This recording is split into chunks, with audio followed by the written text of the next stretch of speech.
우선 두로에 대한 심판인데요. 이제 거의 이방, 열방 한 10개국에 대한 심판의 마지막 부분입니다.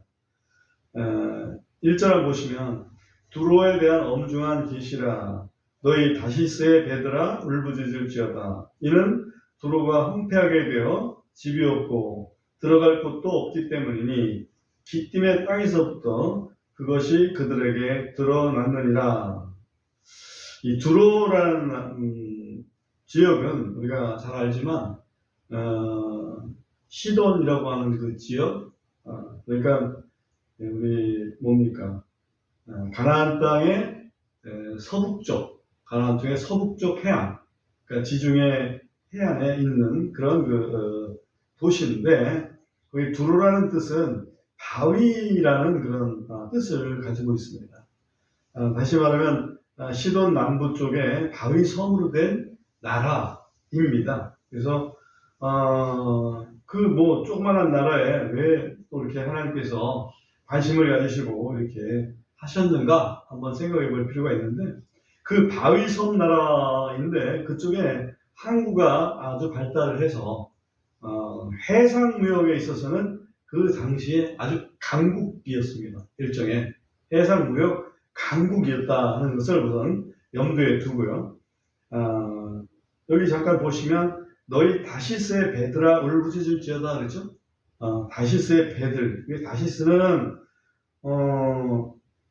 스페인 남부 쪽에 타르테수스라고 하는 지역으로 보통 성경학자들은 이야기를 하고 있습니다. 그러니까 두로는 가나안 땅에 붙어있는 바로 섬이고, 거기서 스페인까지는 해상으로 이동할 수가 있겠죠. 그래서 그 다시스에는 굉장히 뛰어난 것들이 두 가지가 있는데, 하나는 배, 그러니까 선박 기술이 뛰어나고, 또 하나는 그 다시스 지역의 제련 기술이 뛰어나다. 은이라든지 또는 주석이라든지 마비라든지 또 철이라든지 그런 그 제련 기술이 뛰어나다 하는 그런 그 특징이 있습니다. 그래서 그 해상 무역의 중심지인 두로를 심판하시면서 거기에 연관되어 있던 가장 큰 어떻게 보면 사업 파트너라고 할 수 있는 그 다시스의 그 배들이 이제는 뭐 두로가 망하니까 이제 큰일 났구나. 그래서 나 죽었다 하는 이런 형태의 울부짖음이 있을 것이다 라는 것을 여기서 말씀하고 있습니다. 그 다음에 또 기띔의 땅이라고 하는 부분이 나오는데, 기띔은 우리 신약에서 보면 구브로라고 있죠. 구브로, 사이프러스, 키프로스라고 하는 그런 구브로, 그 섬의 옛 명칭이 기띔입니다. 그러니까 거기도 역시 해상 무역이 아니면 살기가 이렇게 녹록지 않은 그런 그 지형적인 곳이 바로 기띔이다 이렇게 볼 수 있겠죠. 그러니까 다시스나 기띔, 여기는 두로가 엄청나게 고마운 도시이고, 두로의 해상무역 정책이 그들을 부유하게 살아가는데 큰 도움이 됐던 곳이 바로 이 다시스나 기띔이었다 이렇게 볼 수가 있습니다. 우리가 알기로는 이 두로는 다윗 왕 때와 솔로몬 왕 때에 성전 건축을 위해서, 또 다윗 궁전이나 솔로몬 궁전의 건축을 위해서 굉장히 도움을 많이 주었던 그런 나라가 두로입니다. 그죠? 두로왕 히람 하면 금방 이름이 떠오르죠? 그만큼 두로는 굉장히 이스라엘에게 우호적이었던 그런 나라입니다. 특히 두로도 놋 주조 기술이 뛰어나서 놋 관련된 그런 성전 기물들을 전부 그 두로 기술자들이 맡아서 다 감당을 했습니다. 대단한 그 공로를 했죠. 그래서 두로는 해상무역이라든지 그런 그 금속 기술이라든지 그런 것들이 굉장히 뛰어나서 7절에 우리가 읽었지만 7절에 보면 너희가 기뻐하는 도시라고 하고, 또는 고색 창연한 도시, 굉장히 뭔가 화려하고 문명이 발달했다는 것을 알 수 있죠. 그런 도시의 그 이름으로 날렸던 곳이 바로 뭡니까? 두로고요. 그 다음에 또 8절에 보면 왕관을 쓴 도시라는 말을 쓰죠. 그러니까, 화려하기도 하고 또 권력도 있는 그런 도시가 바로 두로였다라는 말씀을 여기서 볼 수 있습니다. 근데 문제가 뭐냐면 두로에 대한 지금 엄중한 계시, 두로에 대한 심판의 말씀이란 말이에요. 왜? 하나님은 그렇게 어찌 보면 지형지물을 잘 이용을 했고 거기다가 다윗이나 솔로몬 시대에 이스라엘을 위해서 그렇게 열심히 도와준 그런 그 두로를 왜 심판 대상에 올리셨을까? 그게 이제 하나의 우리 관전 포인트가 좀 될 수가 있습니다.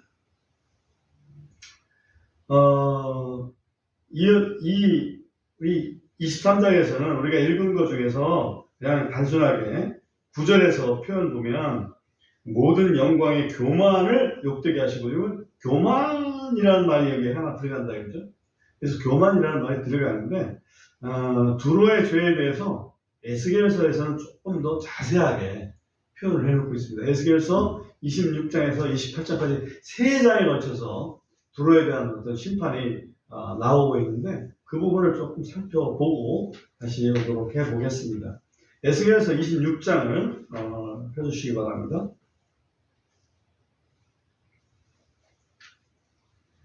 에스겔서 26장에 보면 그 소 제목으로 근본적에서 두로에 대한 심판 이렇게 써있죠. 27장에 보면 두로를 위한 애가 이렇게 써있고 또 28장에 보면 두로 왕에 대한 심판 그렇게 되어 있습니다. 그러니까 26장, 27장, 28장이 전부 두로에 대한 말씀으로 되어 있습니다. 근데 그 26장 2절에 보면 이게 참 치명적인 문제가 발견이 됩니다. 26장 2절에 보면 사람의 아들아, 이건 에스겔을 지칭하는 에스겔아 이 말인데 두로가 예루살렘을 대적하여 말하기를 아하 백성의 문이었던 그녀가 부서져서 그녀가 내게로 돌아왔도다. 이제 그녀가 폐허가 되었으니 내가 충만해지리라 하였기 때문에 예전에는 예루살렘을 도와서 성전 건축이라든지 성전 기물 제작이라든지 그런 쪽에 기술자를 파견을 해서 지원을 했던 그런 두로가 지금 여기서는 예루살렘이 이제 망하게 됐으니까 예루살렘이 폐허가 됐으니까 나는 충만해질 것이다. 아주 그냥 예루살렘이 잘못되는 거를 오히려 자신에게는 큰 기회로 어찌 보면 좀 노래하고 있다 이거지. 그러면 하나님이 기뻐하실까요? 그렇지 않다 이거지. 그 다음에 이게 이제 대표적인 한 표현이고요. 그 다음에 에스겔서 28장을 가보면 에스겔서 28장 2절에 가보면 사람의 아들아 두로의 통치자에게 이르기를, 이게 두로 왕이죠. 두로의 통치자에게 이르기를 주 하나님이 이같이 말하노라. 내 마음이 높아졌기 때문에 내가 말하기를 나는 하나님이라. 이 두로 왕이 감히 아무리 지가 잘 나가도 그렇지 나는 하나님이니라. 내가 바다들 한가운데 곧 하나님의 자리에 앉아있도다 했도다. 그죠? 얼마나 교만합니까? 그럼에도 내가 내 마음을 하나님의 마음처럼 정했다 할지라도 너는 사람이요 하나님이 아니니라. 그러니까 두로의 어찌 보면 경제적 해상무역 강국이 돼서 경제적인 세계적으로 어찌 보면 좋은 거는 그쪽에 다 모아놓고 또 무역하고 그러면서 돈이 다 그쪽으로 모이다 보니까 아주 교만해졌습니다. 아주 교만해져가지고 나는 하나님이다. 내가 하나님이다. 내 마음대로 할 거야. 뭐 이런 얘기지. 우리 작년동가 한번 요즘에 하여튼 그 표현 중에서 그런 게 있었죠. 조물주 위에 건물주다 이런 말도 있었잖아요. 그런 것처럼 뭔가 좀 이렇게 잘 되면 그 마음이 교만해서 이렇게 자기 자신을 하나님으로 이렇게 표현하는 경우가 있습니다. 그 다음에 28장 9절에 가보면 내가 그래도 너를 살육하는 자 앞에서 이르기를 나는 하나님이라 하겠느냐? 단지 너는 너를 살육하는 자의 손에서 하나의 사람이지 하나님이 아니니라. 여기서 보면 하나님께서 두로왕을 향해서 하시는 말씀이 네가 진짜 하나님이라고 네가 그렇게 말하니? 말할 수 있겠니? 라고 다시 한번 채근을 하시는 부분을 볼 수 있습니다. 그 다음에 그 원인이 28장 17절에 내려가 보면요, 이런 말씀이 있습니다. 내 아름다움 때문에 내 마음이 높아졌고 내가 내 광채 때문에 내가 내 지혜를 부패시켰도다. 내가 너를 땅에 내던지며 왕들 앞에 두어 그들이 너를 바라보게 하리라. 여기 보면 아름다움 때문에, 다시 말하면 아름다움이라는 건 사실은 풍성함을 얘기하는 거거든요. 그런 그 경제적인 풍성함 때문에 내 마음이 높아졌고 내 광채 때문에 내가 내 지혜를 부패시켰도다. 뭔가 성과가 나면 사람들이 물어보잖아요. 그걸 광채라고 생각해 본다면, 그러니까 거기에 빠져가지고 아주 어리석어졌다, 그 얘기죠. 지혜는 뭡니까? 하나님을 경외하는 것이 지혜인데 하나님을 경외하지 않고 오히려 내가 하나님이야 라고 하나님의 자리를 꿰차고 있으면 그건 어리석음 중에 어리석음이죠. 그 두로가 얼마만큼 화려했는가 하는 그 부분을 에스겔서 27장을 통해서 우리가 한번 엿볼 수가 있습니다. 에스겔서 27장을 한번 잠깐 보고 오겠습니다. 27장 5절에 가보면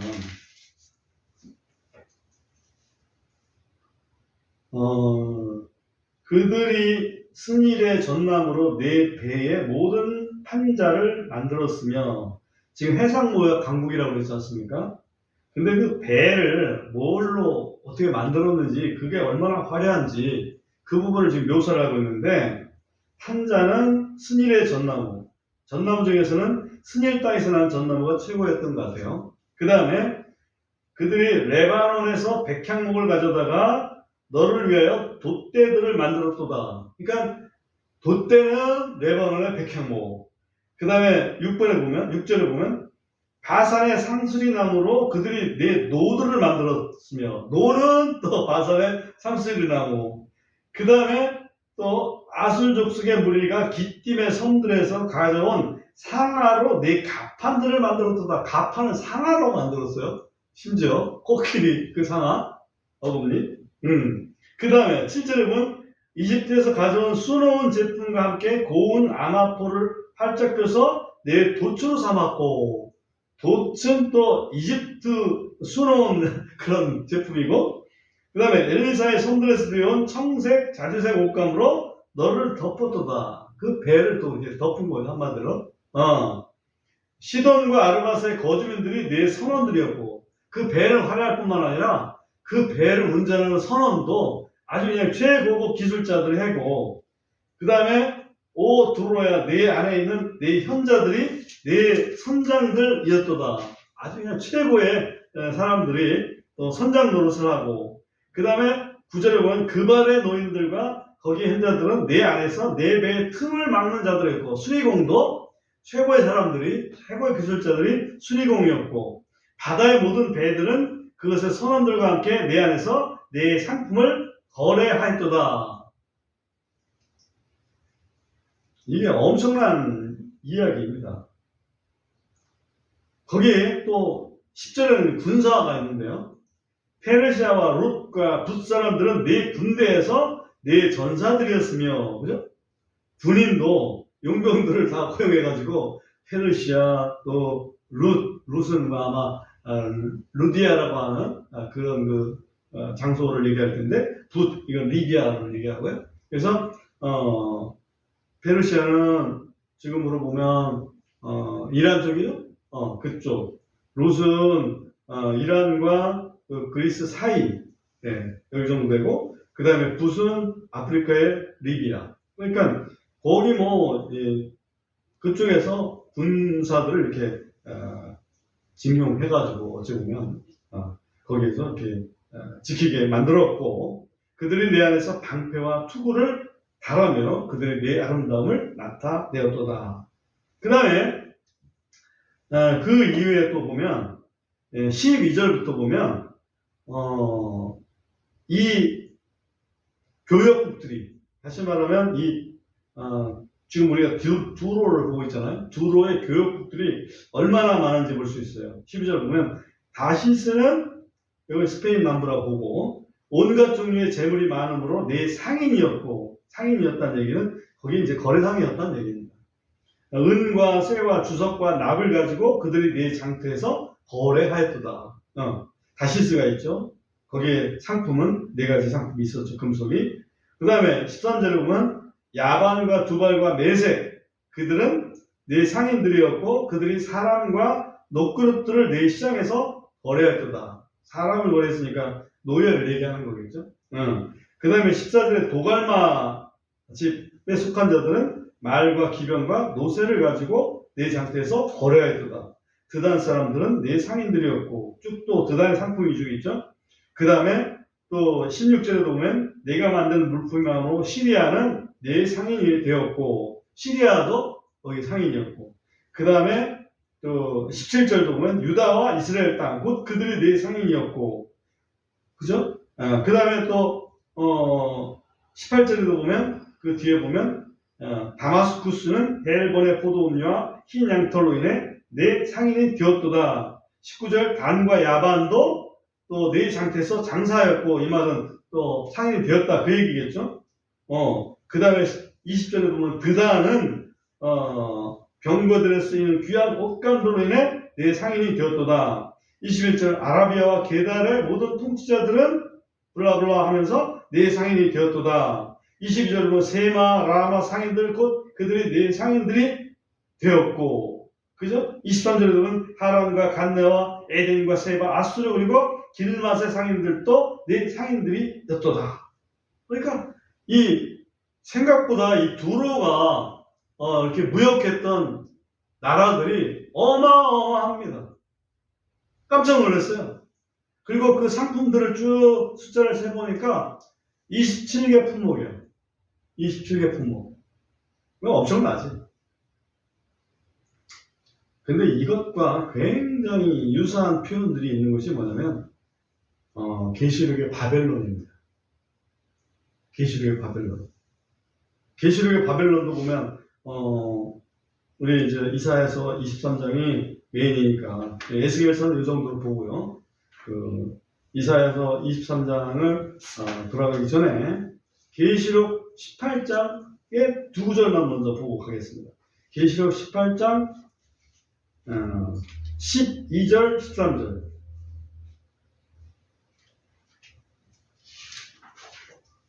계시록 18장 12절 13절. 거기 보면 그 상품은 이제 바벨론의 상품인데요. 그 상품은 금과 은과 보석들과 진주들과 고운 아마포와 자주색 옷감과 비단과 주홍색 천과 모든 향목과 온갖 종류의 상아 그릇들과 가장 값진 나무와 놋과 새와 대리석으로 만든 온갖 종류의 그릇들이요, 또 계피와 향료들과 유향과 포도음료와 기름과 고운 밀가루와 밀과 짐승들과 양들과 말들과 경보들과 노예들과 사람들의 혼들이라. 여기 보니까 품목이 28개 품목이더라고. 그러니까 계시록이 한 품목이 더 많아요. 네, 품목의 종류는 조금 다르게 표현되어 있지만 그 한 품목이 다른 것이 무엇인가라고 이렇게 굳이 한번 생각을 해봤을 때, 이건 뭐 그렇게 생각할 수도 있고 아닐 수도 있는데, 여기 보면 노예들 다음에 사람들의 혼이라는 게 있어. 이건 사람들이 생각할 수 없는 그런 품목이죠. 계시록에서는 바벨론이 상품 품목으로 사람들의 혼을 사고 팔았다. 그러므로 계시록의 바벨론은 어찌 보면 이 두로와 같이 어떤 그 물질에 관한 그 교육이라기보다는 영적인 교육기관이다 이렇게 보는 것이 더 맞지 않나 그런 생각이 듭니다. 그러니까 두로는 과거의 바벨론의 어떤 그 계시록에 나오는 바벨론의 다른 모습으로 이렇게 비추어진 게 아닌가 이렇게 해석을 해볼 수가 있습니다. 두로가 나는 하나님이다 있는 거 이것은 마치 우리가 전에 그 루시퍼를 한번 봤잖아요. 루시퍼가 내가 하나님과 비교이라 이런 것처럼 두로가 마치 내가 하나님이다 하나님 위치에 내가 있겠노라 라고 해서 건방을 떨었다. 그것이 결국 두로가 하나님의 심판을 자초한 그런 그 원인이었다 이렇게 볼 수가 있습니다. 다시 본문 23장으로 좀 돌아가겠습니다. 신문 15절에 가보면 23장 15절에 가보면 또 그날에 이 일이 일어나리니 곧 두로가 한 왕의 날들에 따라 70년 동안 잊힐 것이요 70년이 끝난 후에 두로는 창녀같이 노래하리라. 노래를 왜 창녀같이 하는지 모르겠습니다만 여기 보면 70년 동안 두로가 한 왕들의 날에 잊혀질 것이다. 이건 마치 이스라엘이 70년간 잊혀질 것이다 라는 말이 있었죠. 마찬가지로 느부갓네살 왕 때 일어날 일을 여기서 미리 이사야 예언자를 통해서 예언해 놓은 말씀이다 이렇게 보면 됩니다. 16절 보면 너 잊혀왔던 창녀야 하프를 가지고 도시를 돌아다니라. 달콤한 곡조를 만들고 많은 노래를 불러서 내가 기억나게 할지어다. 또 17절에 보면 그럼에도 불구하고 이런 그 귀한 언약이 하나 있습니다. 또 70년이 끝난 후에 이 일이 일어나리니 곧 주께서 두로를 돌아보시겠고 또 그녀가 자기의 몸값을 받는 일로 돌아가서 지면에 있는 세상의 모든 왕국과 함께 간음을 범하리로다. 이건 그 바벨론의 그 모습을 여기서 보여주는 그런 예언이라고도 볼 수 있습니다. 18절에 보면 그녀의 상품과 그녀의 몸값은 주께 거룩함이 되겠고 그것을 간직하거나 쌓아두지 아니하리라. 이는 그녀의 상품은 주 앞에서 거주하는 자들이 충분히 먹고 오래 입을 옷이 될 것이기 때문이라. 이 말씀을 이해하기가 좀 쉽지는 않아요. 왜냐하면 여기 보면 이 두로가 나중에 하나님께서 이렇게 돌아보셔서 다시 말하면 회복이 되게 만드셔서 회복시켜 주시는데 그 두로가 세상의 모든 왕국과 함께 간음을 행한다 이렇게 돼 있어요. 그러면 이 간음을 행해서 바울은 몸값은 성전에 들어오지 마라. 율법에 그래 돼 있잖아요. 근데 여기서는 그것을 주께 거룩함이 되겠으니 라고 했단 말이에요. 그게 무슨 뜻일 것인가. 그래서 여러 성경학자들의 연구한 결과를 가지고서 이게 동의가 되는 부분은 뭐냐면 이 두로 쪽에 지금 이방인으로 살지만 마지막 때에 두로 쪽에서 뭡니까 그리스도를 따르는 자들이 많이 일어날 것이다 하는 그런 그 내용을 여기서 담고 있다. 실질적으로 예수님께서 두로 쪽에 가시잖아요. 그 부분은 우리가 별도로 말씀을 참고하도록 하겠습니다. 오늘 우리는 두로가 바벨론의 어떤 그 다른 모습처럼 세상에서 잘 나가다 보니까 성공적으로 잘 나가다 보니까 마음이 교만해져 가지고 자기가 하나님인 것처럼 그렇게 생각하고 말하고 행동하는 그런 것이 얼마나 하나님을 아프게 만드시는지 심판하게 만드시는지 하는 부분들을 좀 보았습니다. 오늘날 잘 나가는 정치가들도 그런 경향이 있습니다. 예를 들면 푸틴이라든지 또 시진핑이라든지 또는 뭐 앞으로 또 다시 대통령이 될 트럼프라든지 이런 분들도 굉장히 잘 나가잖아요. 근데 그들이 교만해지면 안 되는 거지. 왜냐하면 그들은 역시 사람일 뿐이라고 그것을 꼭 기억해야 됩니다. 우리도 두로처럼 혹시 잘 나가게 될 때에 예루살렘의 패망을 기뻐하지 말아야 됩니다. 우리는 예루살렘을 위해서 기도하는 그런 사람들이 되어야 됩니다. 예루살렘을 위해서 기도하는 자는 하나님께서 지켜주시겠다라고 약속을 해 주셨습니다. 초심을 잃지 말고 정말 하나님을 높이고 오히려 하나님의 은혜에 감사하는 그런 자들이 되어야